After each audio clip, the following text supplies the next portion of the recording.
Today we're going to be talking about how you can be the best wide receiver on your team.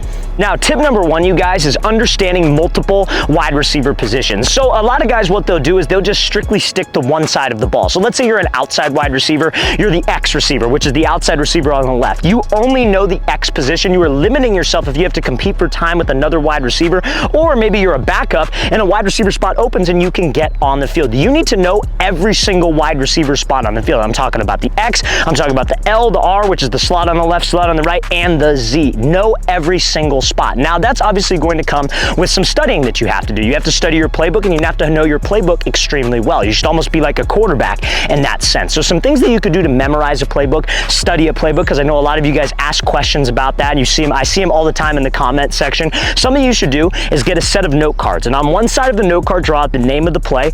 Other side of the note card, write out the full play, every single route involved with the play or different route combinations. And then what I would do is I would get a notebook or a whiteboard, name of the play, try to write it out by memory, and then study and refer back and forth what you got wrong, what you got right, etc. I'm a firm believer in actually writing it out will help you better memorize your playbook. And guys, if you know multiple spots on the field, it's hard to replace you, and that's how you could easily lead to that best wide receiver on the team. Now also, fellas, if you are a receiver and you guys would like to train with us this off season, starting in December all the way through July, we're going to be coming out to 15 different cities across the country for 2-day long QB and wide receiver training camps. This is our third QB and wide receiver camp tour where we're traveling across the country.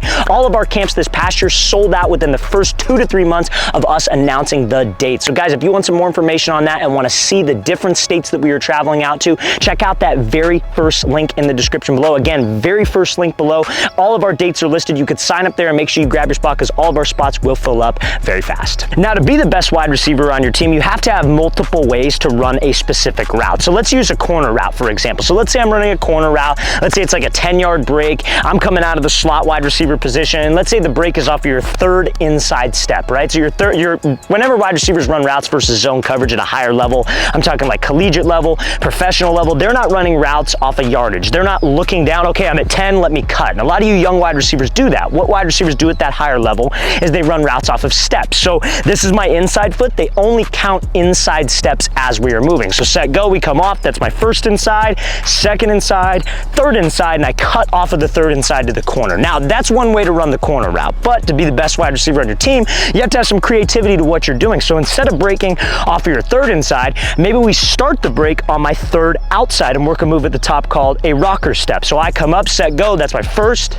second, third, and I fake back to the inside. I'm still breaking off the exact same step, but if I have a safety over the top, maybe that gets in a bite to the inside. I have a little bit more separation, and when I catch the ball, I could actually go do some damage. So guys, you need multiple ways to run your routes as a receiver. Now, tip number 3 to be the best wide receiver on your team is to learn how to run your routes or to play fast. Now, I know that seems like kind of like common sense, like, yeah, no shit, you want to be able to play fast. You obviously want to run your routes fast, but with a mistake a lot of receivers make, and we briefly mentioned it in the last clip, is running routes off of steps. Now, the reason why you run routes off of steps is for timing for your quarterback, but you will play faster and your routes will be faster over time if you can get used to keeping your eyes up and just running. So let's say in your playbook, you guys have a 12 back to 10-yard curl in your playbook, right? So what you want to do for each one of those routes that you have on your route tree, you should maybe have like maybe 9 to 10 routes that you run. You should walk through it based off of steps. So how many steps does it take me to get to 12 yards? So you could run your routes faster and play with your eyes up, aka playing faster. So if I had to run a 12 back to 10-yard curl, generally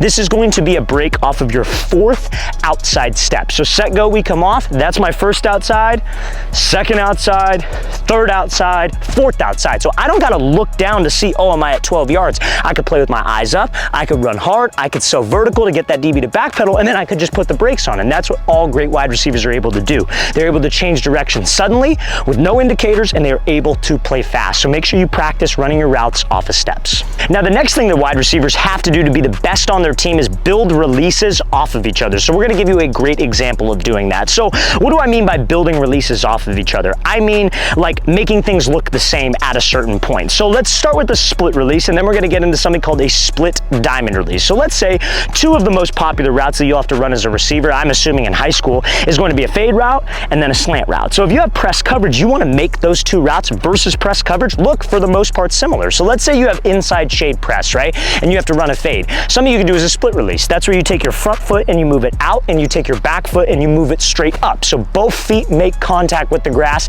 at the exact same time. Maybe you give a little move, a little hip sway inside. You could do either or, but you hold that DB and then we take off to the outside. You try to freeze him, then leave him. So now if I have to run a slant and I have inside shade press, I'm not gonna be able to just run to the inside because his goal being inside shade press is to prevent the inside route. So he could reroute me inside, force me to other receivers. So what I wanna do is I wanna attack his outside shoulder and outside hip. They call that a diamond release. That's where you take 3 steps, 1, 2, 3, put the brakes on, swap by and slip under. But instead of just doing a diamond release only when you have to run a slant, you should do a split diamond release to make it look more like your fade. It's not just about selling fade with your speed, long strides, and body language. It's also about selling fade with the releases that you do. So maybe I come off here, DB's inside shade, split, then 1, 2, 3, put the brakes on and slip under. So maybe he's more likely to think it's a fade. Maybe he's seen that on film, or maybe he's seen you run that fade in that game with that split release. Now, if you're a wide receiver and you guys would like a 2-month-long daily training schedule to work on a lot of the things that we have discussed in this video,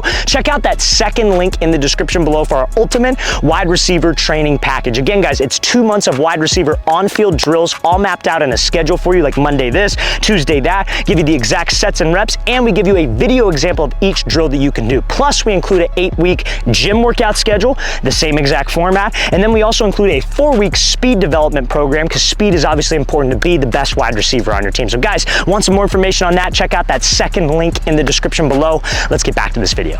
Now, to be a great wide receiver, you guys, you got to have good hands, and hands is just one of those things that takes repetition. So obviously, like if you're at practice, you have your quarterback, maybe the backup quarterback, even the third string quarterback or another receiver on your team who's got a decent arm. Before every single practice or field workout, you need to get in 50 perfect catches. So this is a routine that I recommend every wide receiver does. So you're standing here, all you would do, 50 in front, or no, excuse me, 10 in front, then you would go 10 to the side, 10 to the side, that's 30, and then you would go 10 low passes where it's below your waist and you have to flip your hands, and then you would go 5 over your left shoulder and then 5 over your right shoulder. So that's 50 catches, easy money that you could do to make sure that your hands are consistent to be the best wide receiver on your team.